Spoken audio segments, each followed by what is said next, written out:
Ilion, publicada en 2003 por Dan Simmons, es una epopeya de ciencia ficción que reimagina la Ilíada de Homero en clave futurista. Su propuesta es tan ambiciosa que mezcla mitología griega, literatura universal, inteligencia artificial, exploración espacial y reflexiones filosóficas. La novela entrelaza tres líneas narrativas: la guerra de Troya recreada en Marte bajo la mirada de dioses poshumanos, la travesía de robots Moraveks que viajan desde el sistema joviano para investigar anomalías cósmicas, y la vida de unos humanos futuros que habitan una tierra estancada en la comodidad y el olvido. Este tejido de historias convierte a Ilion en un homenaje y al mismo tiempo en una reinvención radical de la tradición épica.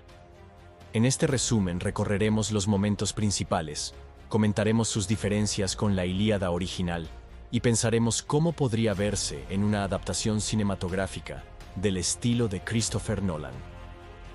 Capítulo 1. El escenario marciano. En la superficie de Marte, los dioses olímpicos han decidido recrear la guerra de Troya tal como la describió Homero.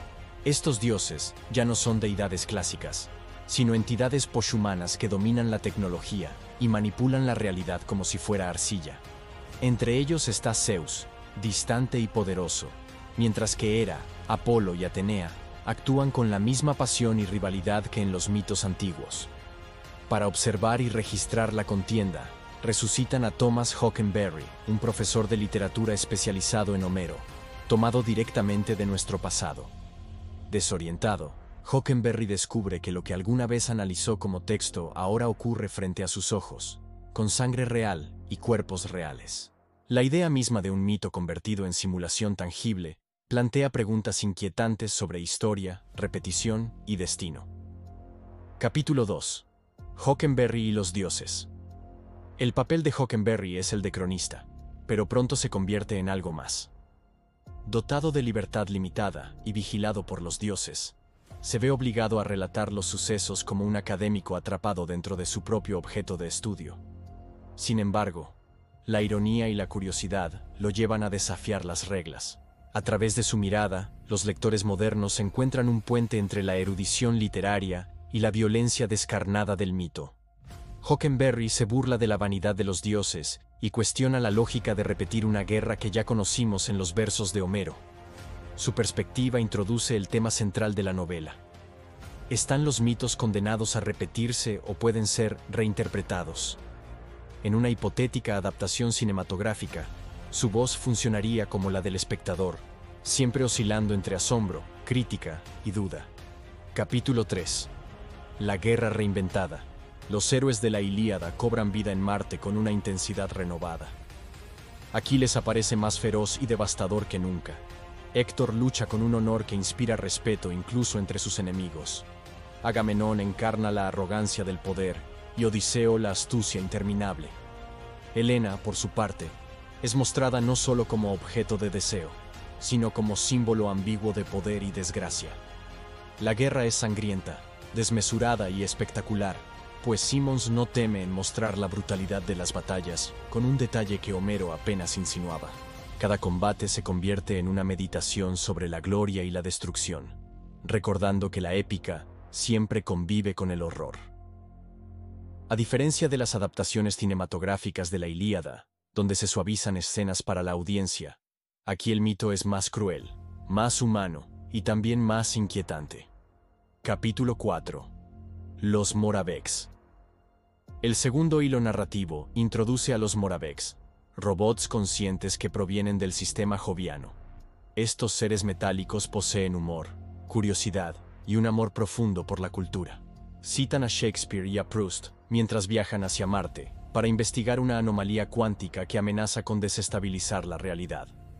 Aunque mecánicos, los Moraveks muestran emociones, dudas e incluso formas de amistad.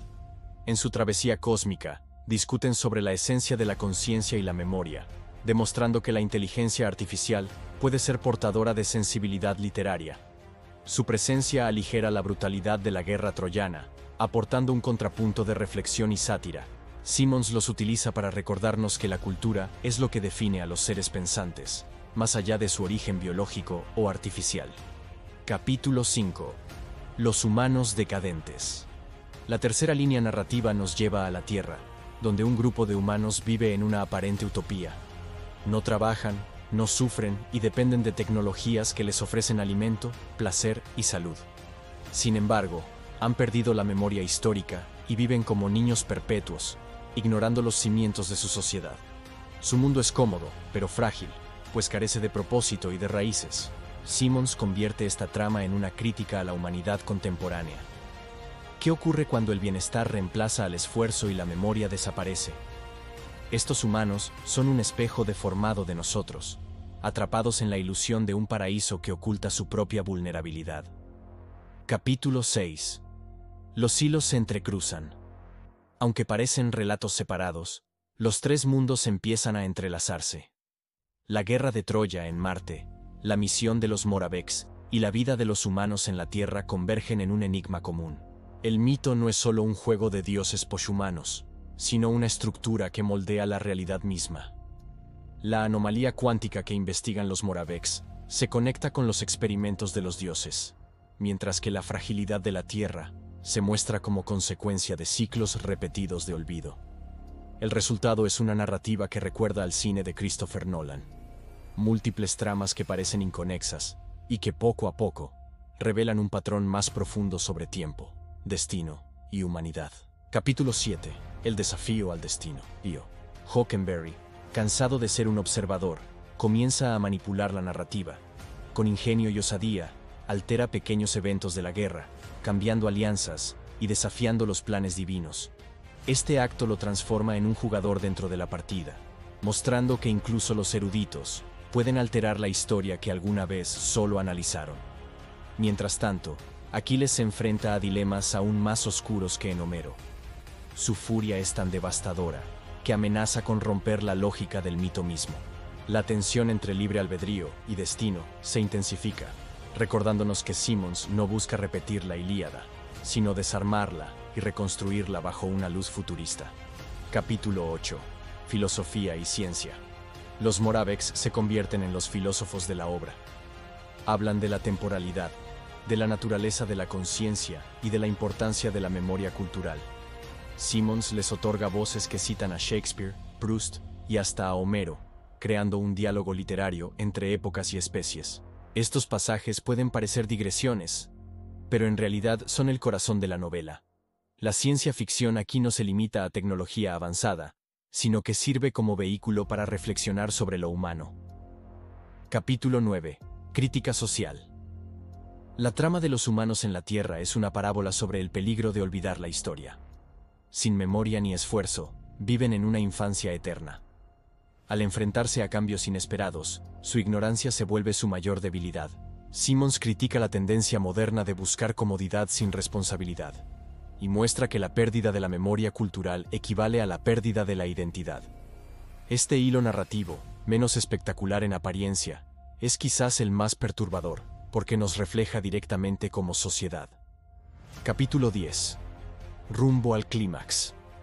La tensión aumenta cuando los hilos se acercan. La guerra en Marte revela que los dioses poshumanos no solo manipulan a los héroes, sino que podrían alterar toda la realidad. Los Moraveks descubren que la anomalía cuántica está relacionada con la repetición del mito. Los humanos de la Tierra comienzan a notar que su mundo perfecto es en realidad una ilusión precaria.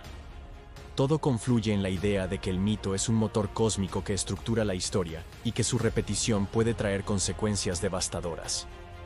Capítulo 11. Simmons y Homero. La novela es un homenaje a Homero, pero también una subversión. La guerra, la pasión, la gloria y la muerte se presentan como constantes de la condición humana. Simmons nos obliga a pensar que los mitos no mueren, sino que mutan y se adaptan a nuevas épocas. Así como Homero narró para los griegos, Simmons reescribe para una humanidad que debe mirarse en el espejo de su pasado para entender su futuro. Conclusión. Ilion termina abierto, pues su continuación se desarrolla en Olympus, pero la primera entrega ya nos deja una reflexión clara. La épica no es un género del pasado, sino una forma de pensar el presente y el porvenir. Dan Simmons demuestra que Homero puede convivir con Shakespeare, con la física cuántica y con las críticas más actuales a nuestra sociedad. En el cine, Probablemente se priorizarían las batallas y los efectos, pero lo esencial sería el diálogo entre mito, ciencia y filosofía. Christopher Nolan, con su obsesión por el tiempo y la memoria, sería un director ideal para una adaptación de este tipo. Suscríbete. Comenta cuál de los 3 hilos narrativos te impresionó más y acompáñanos en más viajes por las grandes obras de la literatura.